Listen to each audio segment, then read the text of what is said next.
Bonjour à tous et bienvenue sur mon balcon. Alors donc n'hésitez pas, un pouce vers le haut, abonnez-vous, cliquez sur la cloche pour avoir toutes mes nouvelles vidéos.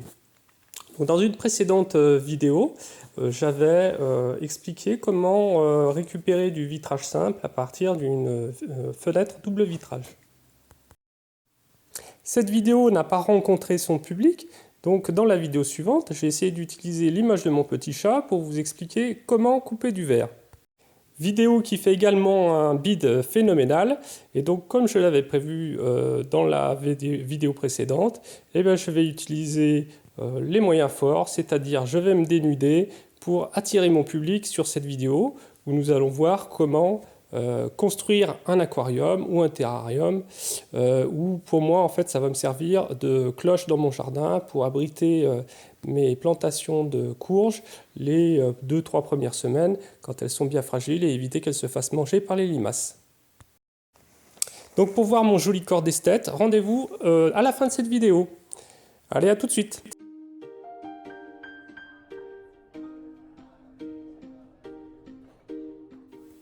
Donc on a découpé nos différents morceaux de verre. Donc par exemple, on va faire le fond 25 cm par 25 cm. Et puis on va faire les côtés en 25,4 cm par 25,4 cm. Sachant que j'utilise un verre d'épaisseur 3 mm et que je garde une petite réserve de 1 mm pour l'épaisseur du joint. Et puis avoir un petit peu de marge parce que c'est pas terrible si le verre est en retrait par rapport au montage.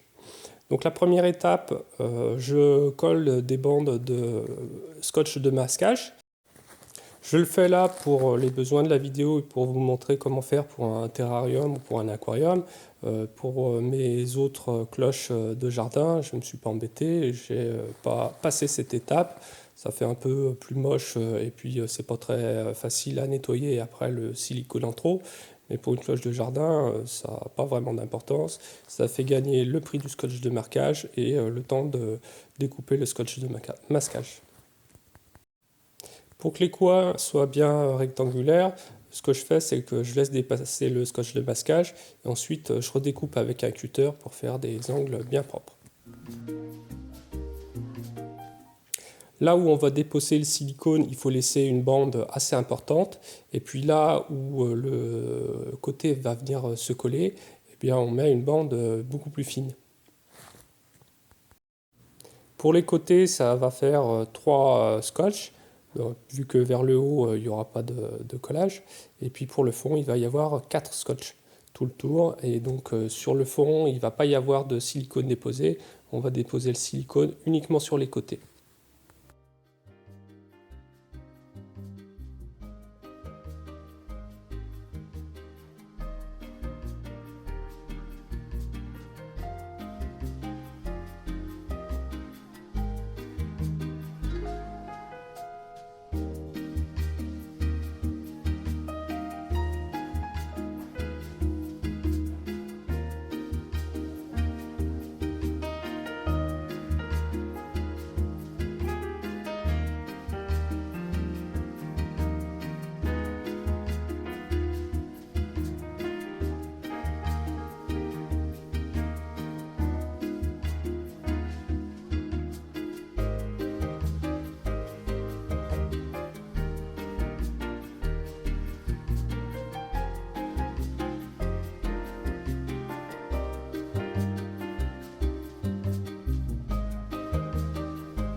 Là, je protège la table avec une plaque de verre. On peut aussi la protéger avec du papier journal. Le souci qu'on risque de rencontrer, c'est qu'avec le silicone, l'aquarium se colle au support, donc se colle à la table. Ça serait dommage parce qu'on ne pourrait plus le déplacer. J'utilise du duct tape que je place sous le fond. Ça va permettre de tenir momentanément les côtés de l'aquarium. De toute façon, il n'y a pas besoin que ça tienne très très fort. Le silicone en lui-même va tenir même non sec les côtés. Donc là, j'utilise du silicone spécial aquarium, donc qui colle beaucoup plus que le silicone pour faire des joints au niveau de la baignoire.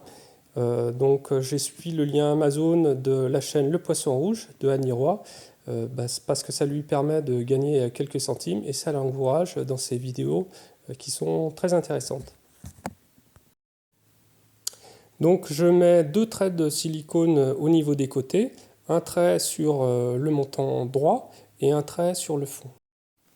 Le bord des autres pièces va venir sur ce joint prépositionné.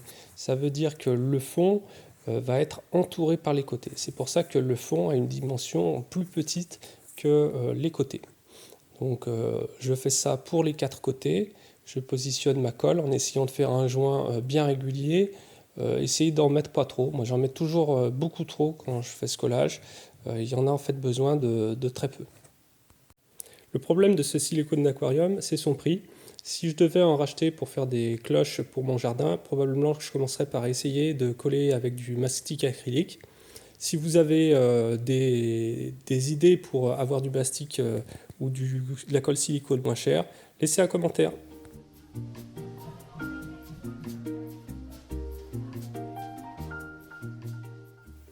Une fois les différents côtés montés, je rajoute un petit peu de duct tape sur chaque côté pour que ça tienne un petit peu, juste le temps que je fasse le lissage, c'est l'opération suivante.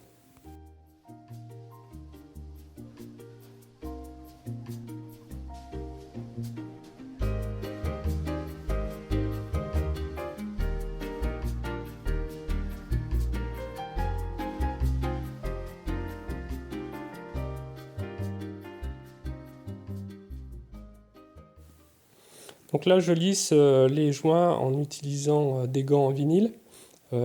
Annie Roy nous conseille d'utiliser une pomme de terre. J'ai essayé, personnellement, j'arrive pas bien avec cette méthode-là. Moi, je préfère avec le doigt et des gants, histoire que je m'en mette un petit peu moins et que ça lisse bien.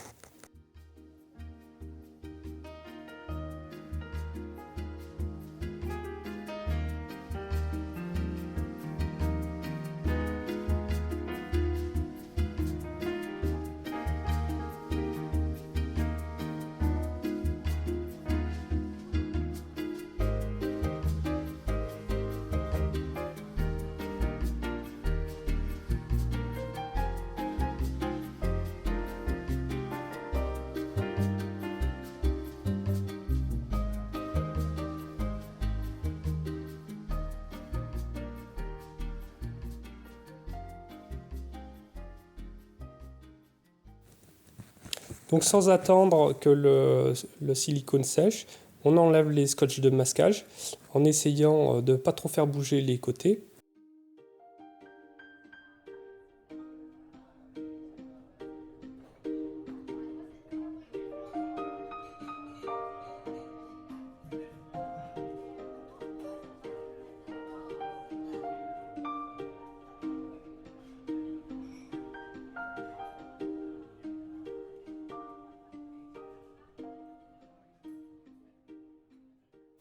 Une fois que l'opération est finie, on ne touche plus à rien, on le laisse sécher pendant au moins 24 heures. Le mieux c'est 48 heures pour un petit aquarium. Et attention, si vous faites un gros aquarium avec du verre épais, il va falloir laisser sécher plusieurs jours, peut-être même plus d'une semaine. Parce que c'est quelque chose qui est long à sécher, le silicone notamment au centre. Alors les petits canailloux, vous pensiez vraiment que vous alliez me voir tout nu? Ben non, voilà, donc chose première, chose due, je me suis bien déshabillé, mais déshabillé derrière la caméra. Voilà, la vidéo est terminée. Pour ma prochaine vidéo, je pense que ce sera une vidéo pour savoir comment construire des escaliers dans un jardin en béton. Si vous aimez l'argent, je vous conseille vraiment de la regarder, parce qu'il y aura probablement une très bonne opportunité. Allez, merci à tous, bonne journée!